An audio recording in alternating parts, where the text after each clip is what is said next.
Hello guys, आज हम करेंगे एक न्यू टॉपिक जिसका नाम है magnetic field due to the current carrying conductor. इस टॉपिक को स्टार्ट करने में सबसे पहले हमारे पास एक एक्टिविटी आती है जो है एक्टिविटी 12.4। इस एक्टिविटी में हमें क्या कहा है, आप इस डायग्राम को अच्छे से देखिएगा। इस डायग्राम में हमें क्या कहा है कि हमने ये एक वायर ली है, ये वाली जो वायर है ये कॉपर वायर है और ये कॉपर वायर के ऊपर जमाई पैरेलल मतलब बिल्कुल पैरेलल मैंने एक कंपास नीडल रखी है और इसे एक बैटरी से कनेक्ट किया है। एक की है मेरे पास जिसको मैंने ऑन कर दिया, इसमें करंट फ्लो करेगा। ठीक है, तो ये डायरेक्शंस का आप ध्यान रखना कि इधर आपका ये जो है ये नॉर्थ पोल है और नीचे ये आपका साउथ पोल है और ये इधर ईस्ट है और ये इधर वेस्ट है। ये डायरेक्शंस हैं आपकी, इसका ध्यान रखना है आपको।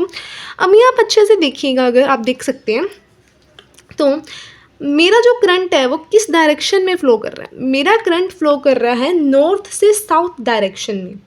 मेरा करंट फ्लो कर रहा है नॉर्थ से साउथ डायरेक्शन में।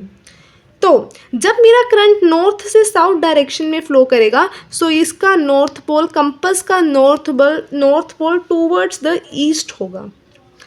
नहीं समझ में आया तो दूसरी डायग्राम को भी अच्छे से देखिएगा।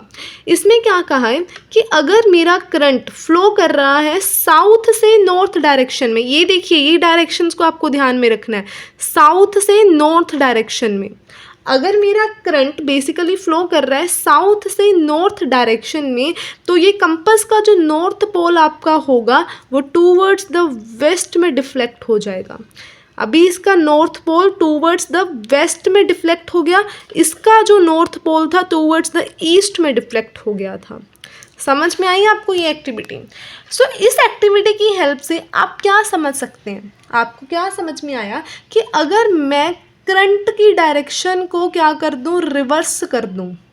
अगर मैं करंट की डायरेक्शन को रिवर्स कर दूं तो मेरा कंपास नीडल की जो डिफ्लेक्शन होगी वो भी रिवर्स हो जाएगी। समझ में आई आपको ये एक्टिविटी। अभी देखिए अगला, देखिए आगे आपको क्या कहा है, magnetic field due to the current through the straight conductor. इसमें एक एक्टिविटी दी है 12.5। इसमें क्या कहा है कि मैंने एक बैटरी ली, एमीटर लिया, वेरिएबल रेजिस्टेंस लिया। ये वेरिएबल रेजिस्टेंस रियोस्टेट में होता है, ये रेजिस्टेंस को चेंज करता है मतलब करंट को चेंज करता है। एमीटर आपका करंट को मेजर करेगा। ये की ले ली मैंने और ये एक मैंने वायर ले ली एक्स से लेकर वाई, ये कॉपर वायर मैंने ली है और यहाँ पर एक मैंने कार्डबोर्ड प्लेस कर दिया। अभी अगर मैं इस करंट को इस तरह से, मतलब ये करंट की डायरेक्शन इस तरह से है, तो इस पर अगर मैं आयरन फिलिंग्स को स्प्रिंकल कर दूँ तो उसके बाद करंट के बाद आयरन जो फिलिंग्स होंगी इस तरह से अरेंज हो जाएंगी। कहने का मतलब ये जो आपका है ये मैग्नेटिक फील्ड लाइंस को डिटरमाइन कर रहा है। मैग्नेटिक फील्ड लाइंस हैं ये, मतलब अगर करंट आपका इस डायरेक्शन में है तो ये मैग्नेटिक फील्ड लाइंस दिखा रहे हैं। कौन है ये आयरन स्प्रिंकल्स हैं आपके। अभी देखिए अगर मैं करंट को बेसिकली इंक्रीज़ कर दूँ तो डिफ्लेक्शन इंक्रीज़ हो जाएगी। कहने का मतलब मैंने यहाँ पर एक नीडल रख दी, ये रख दी मैंने कंपास नीडल। ये जो कंपास नीडल मेरे पास है, अगर मैं करंट को ज़्यादा इंक्रीज़ करूँगी, करंट इंक्रीज़ कैसे होगा, ये वेरिएबल रेजिस्टेंस से। अगर मैं करंट को इंक्रीज़ करूँगी तो ये जो मेरा कंपास नीडल है इसकी डिफ्लेक्शन भी इंक्रीज़ हो जाएगी। अगर मैं इस कंपास नीडल को थोड़ा सा दूर लेके जाऊँ तो इसकी डिफ्लेक्शन डिक्रीज़ हो जाएगी। क्यों? क्योंकि यहाँ पर आपके पास मैग्नेटिक फील्ड लाइंस नहीं हैं। समझ में आएंगे आपको ये चीज़, अच्छे से समझ में आएगी अगर आप इसको समझेंगे। देखिए अगला आपको ना एक राइट हैंड थंब रूल दिया हुआ है, मैं आपको यही समझाती हूँ। ये देखिए एग्जांपल के तरीके से समझिए कि अगर मेरे पास एक वायर है, मान लीजिए ये पेन मेरा एक वायर है, इस वायर में करंट इस डायरेक्शन में है। सो जिस डायरेक्शन में करंट है उस डायरेक्शन में अपने थंब को पॉइंट कीजिए, राइट हैंड के थंब को पॉइंट कीजिए। दिख रहा है आपको, डायग्राम से मैच करो। सो ये मेरा डायरेक्शन ऑफ द करंट आपके पास हो गया।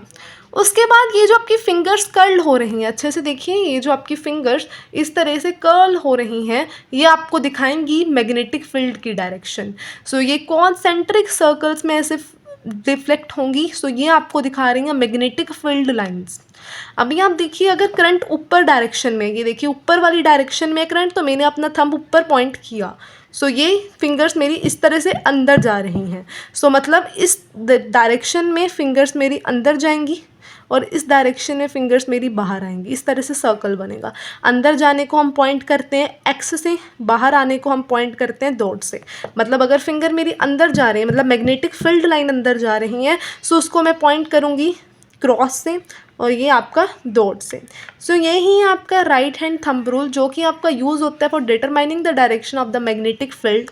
आपको इसका ध्यान रखना है। अभी इसमें एक चीज़ अगर मैं आपको दिखाऊं तो ये सेम डायग्राम में अगर मैं कंपास को यहाँ पर रख दूँ, मैंने कंपास को यहाँ पर प्लेस किया तो कंपास की जो डिफ्लेक्शन होगी वो इंक्रीज़ होगी। वहीं अगर कंपास को मैं यहाँ पर रख दूँ तो कंपास की डिफ्लेक्शन डिक्रीज़ हो जाएगी।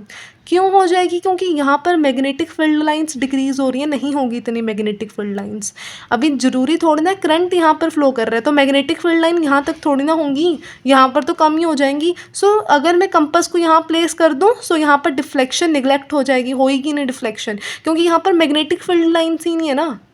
आई थिंक आपको ये चीज़ समझ में आई होगी। सो चैनल को आप सब्सक्राइब ज़रूर कीजिएगा।